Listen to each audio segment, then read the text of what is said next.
Hello, I'm Colleen Pearce, Public Advocate of Victoria, a position I've held for the last 17 years. During this time, one of my proudest achievements is my work alongside you, OPA's wonderful volunteers. I'm continually inspired by your contribution to Victorian civil society and your commitment to improving the human rights of people with disability. Many of you will have heard me describe you as human rights warriors, a title that is both fitting and well-deserved. This week is National Volunteer Week, a week where we celebrate and recognise your achievements as we look forward to the future. This year's theme, Something for Everyone, recognises the diverse passions and talents that everyone brings to the act of volunteering. Our volunteers come from a diverse range of backgrounds and communities and bring vast skills and life experiences to their roles. Our volunteers come from all ages. The youngest is 21 years old and the oldest is 89. How extraordinary. Our OPA volunteers may be diverse, but you share a singular passion to make a positive difference in the lives of people in your local communities who have a disability and are at risk of abuse and neglect. In 1986, Ben Bodner, our first public advocate, started out with just one staff member. Ben had very broad powers and believed in the importance of ordinary citizens seeing how people with disability were being treated in institutions and by the authorities of that time. Ben believed there was a better future with people with intellectual disabilities and mental illnesses outside of institutions.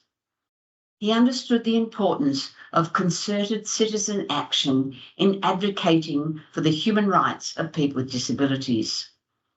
This was the motivation for the establishment of OPA's volunteer programs and a foundational principle that remains as important as ever. Today, from just a handful of volunteers in 1988, the work of the public advocate is now supported by more than 600 volunteers across 3 volunteer programs. Our largest volunteer program has always been the Community Visitors Program. Annually, community visitors visit hundreds of facilities across the state. In 2002, the Community Visitor Program celebrated 35 years of extraordinary and sustained effort to improve the human rights of people with disability. Last year, this significant milestone was highlighted with the launch of the report Great Expectations, 35 Years of Community Visitors. The report looked at the achievements, disappointments and challenges in carrying forward your role on behalf of the wider community. A copy of this report is available on our website, but if you'd like a hard copy of the report, please reach out to the office. Many of the major disability reforms over the years have been drawn on the reports of community visitors. In countless small but important ways that never reach public attention, you have made the life a little bit better for people you visit.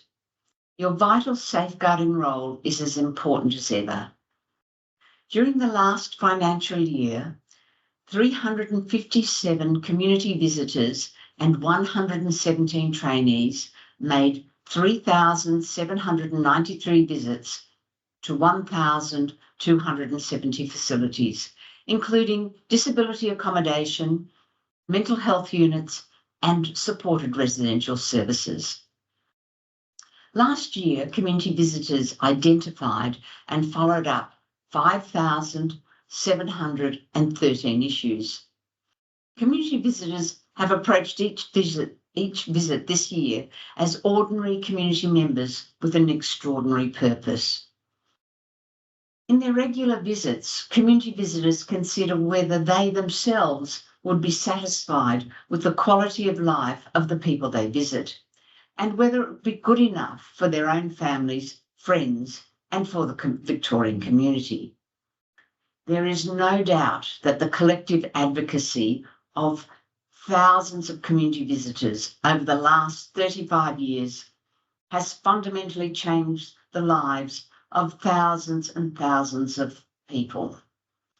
I know you will continue in your mission to improve the lives of the people that need your advocacy, and we thank you for that and for all of the work that you do. Another important volunteer program is our independent third person program. In the last financial year, ITPs attended the most interviews in the program's history. 147 independent third persons attended 4,419 interviews at 186 police stations and other locations across Victoria. This represents an average of 30 interviews per ITP. Many of the ITPs, particularly those in regional areas, attended many more. The program has continued to improve its attendance rate in the last year. 99.6% of requests for an ITP in interviews, procedures, and bail hearings were fulfilled.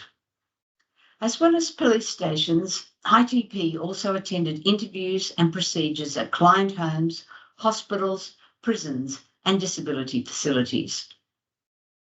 As in previous years, the highest number of interviews attended by ITPs were in regional Victoria, particularly in Shepparton, Mildura, and Morwell.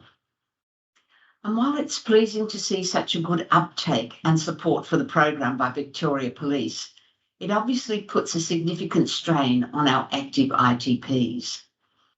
Most ITP support was provided in person. Remote attendance by phone or video accounted for 34% of interviews. First Nation clients made up 25% of all interviews attended by ITPs across the state last year.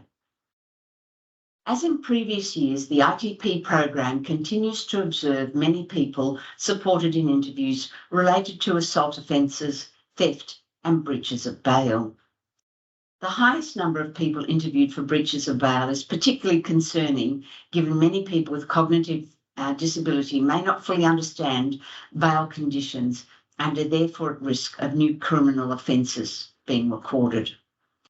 We need more and better community services and supports in the community to reduce the involvement of people with cognitive disability and mental health issues in the criminal justice system.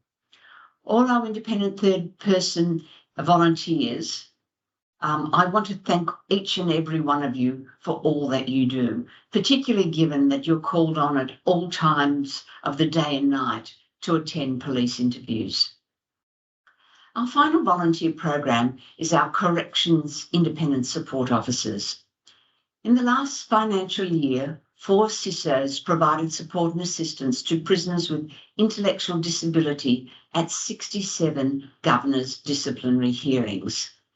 75% of CISO hearings attended were at one prison. First Nations people comprise 24% of all clients supported by a CISO. I thank our CISO volunteers, all of whom are experienced ITPs, who provide this vital safeguarding role for some of the most at-risk people in Victoria's prisons. With more than 40% of people in prison having a cognitive disability, it is vital that this support is made widely available. The CISO program continues to be critically underfunded and requires an urgent increase in resources if the program is to continue to meet the increased demand. I will be reaching out to Corrections Victoria this year to advocate for greater support for safeguarding of prisoners with disability. On behalf of my office and all OPA staff, I applaud all of our volunteers and thank you.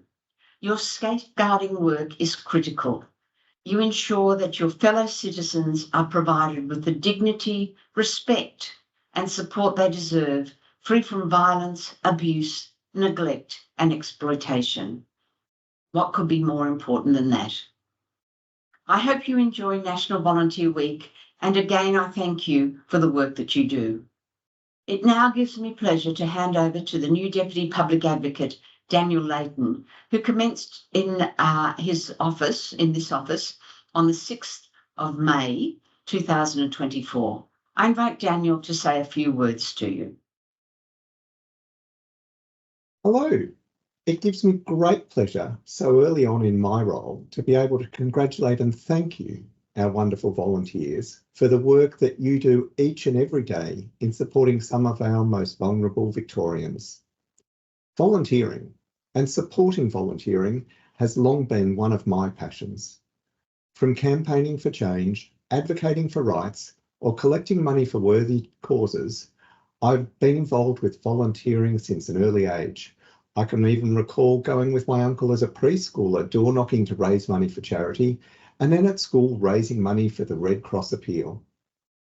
In a previous role, I championed volunteering by people with a disability, which led to my involvement in the first Ministerial Council for Volunteering, working to change the community perception around volunteering and the benefits it brings, not just to the recipient, but also to the volunteer. And as this year's theme states, there truly is something for everyone. And the volunteer work that you do is extraordinary. It's unique, it's challenging, and it is rewarding. It can bring you into contact with people in their darkest hours, yet day after day, you fill people full of hope and kindness. I've had the pleasure of working at OPA previously, and during that time, I observed a volunteer ITP at work. And also, having worked with people with a disability for the majority of my career, I've also witnessed community visitors as they go about their work, watching the enjoyment of residents as they've sat and chatted with community visitors like they were old friends. In all of the work that you do, your humanity and decency shines through in undertaking this vital work of upholding and safeguarding the rights of all Victorians. So on behalf of the team here at OPA, I want to say thank you.